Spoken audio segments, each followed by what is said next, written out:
কলকাতা হাইকোর্টের নির্দেশে সরকারি কর্মচারীদের ডিএ নিয়ে বৈঠক হয় শুক্রবার বিকেলে। এই বৈঠকে সংগ্রামী যৌথ মঞ্চের প্রতিনিধিরা ছাড়াও ছিলেন কোঅর্ডিনেশন কমিটির প্রতিনিধি ও শাসক দলের কর্মচারী ইউনিয়নের প্রতিনিধিরাও। বৈঠকে রাজ্যের তরফ থেকে ছিলেন মুখ্য সচিব হরেকৃষ্ণ দ্বিবেদী, স্বরাষ্ট্র সচিব ও অর্থ সচিবও উপস্থিত ছিলেন। এই বৈঠকে কোনো সমাধান সূত্র বেরোয়নি বলেই জানিয়েছেন আন্দোলনকারীরা।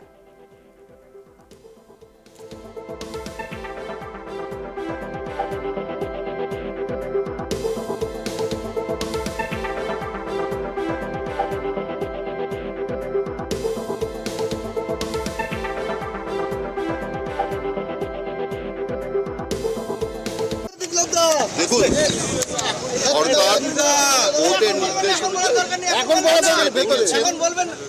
আমরা আশাবাদী। নিশ্চয়ই যে বিষয় নিয়ে আমাদের আন্দোলন চলেছে সেই দাবিগুলোর উপর দাঁড়িয়ে নিশ্চয়ই আমরা আমাদের বক্তব্য রাখবো এবং আমরা আশাবাদী নিশ্চয়ই সরকারের পক্ষ থেকে সদর্থক ভূমিকা গ্রহণ করা হবে। দেখুন, আন্দোলন আমরা ধারাবাহিকভাবে করে যাচ্ছি। আমরা রাজ্য কোঅর্ডিনেশন কমিটির নেতৃত্ব এই নবান্নতে এসেই পে কমিশন গঠনের জন্য দাবি উত্থাপন করেছিলাম। আমাদের অ্যারেস্ট করা হয়েছিল, জেলে নিয়ে যাওয়া হয়েছিল, দূর দূরান্ত বদলি করা হয়েছিল। সেই নবান্নের প্রশাসনই আজকে চিঠি দিয়ে আমাদের ডাকছে যে আসুন আলোচনায় বসি। ফলে আন্দোলনের গুরুত্বতা বৃদ্ধি পেয়েছে, আন্দোলনের উত্তাপ বৃদ্ধি পেয়েছে। সরকার বাধ্য হয়েছে আমাদের সাথে আলোচনা করতে। আপনারা শিক্ষক মহাশয়রা ধর্মঘট করছেন, নবান্ন অভিযান করেছেন, ন্যায্য দাবি উত্থাপন করেছেন, তাদের জলকামান দিয়ে আক্রমণ করা হয়েছে।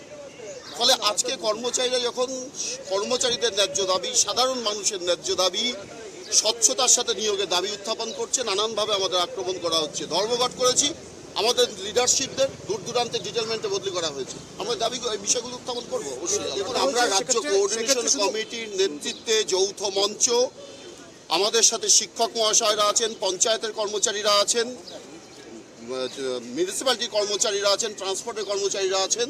আমরা রাজ্য কোষাগার থেকে বেতনপ্রাপ্ত শ্রমিক, কৃষক, শিক্ষক মহাশয়, শিক্ষাকর্মীদের আমাদের প্রায় 40-এর অধিক যে যৌথ মঞ্চ, আমরা ধারাবাহিকভাবে 2011 সাল থেকেই কর্মচারীদের যে কেন্দ্রীয় হারে মহার্ঘ ভাতা সহ বেতন কমিশন, প্রশাসনের অভ্যন্তরে গণতন্ত্র পুনঃপ্রতিষ্ঠা, এই দাবি নিয়ে আমরা ধারাবাহিকভাবে আন্দোলন করে চলেছি। ফলে আমাদের আন্দোলন নতুন জয় পরাজয়ের বিষয় নয়, আলোচনা ডাকতে বাধ্য হয়েছেন। আমাদের 47 জন অ্যারেস্ট হয়েছিলেন এই দাবি নিয়ে বিধানসভা অভিযান করার মধ্যে দিয়ে 23শে নভেম্বর। তা সত্ত্বেও আমরা লড়াই থেকে পিছিয়ে নেব। বৈঠকে নিটকল জিরো যে কথা একটা জিনিস বুঝতে পারলাম, সবার প্রতি সম্মান রেখেই বলছি, এই রাজ্যের মালকিন যেটা বলেন ওনার ভৃত্যরা সেই কথাটাকেই আউড়ে গেলেন বৈঠকে।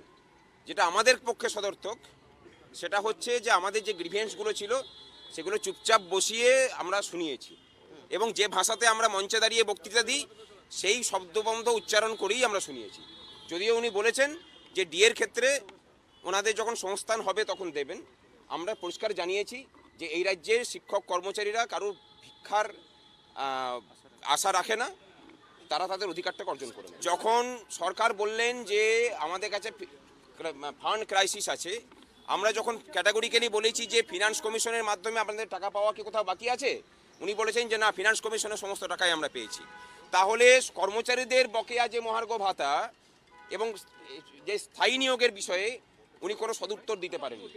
উনি সব ক্ষেত্রেই আউড়ে গেছেন যে কেন্দ্রীয় প্রকল্পের টাকা পাচ্ছি না। আমরা যখন জিজ্ঞাসা করেছি যে কেন্দ্রীয় প্রকল্পের টাকার সাথে মনরেগা ফান্ডের সাথে কর্মচারীদের নিয়োগ বা অন্যান্য কিছুর সম্পর্কটা কোথায়, উনি চুপ করে থেকেছেন। বৈঠকটা সম্পূর্ণরূপেই ব্যর্থ।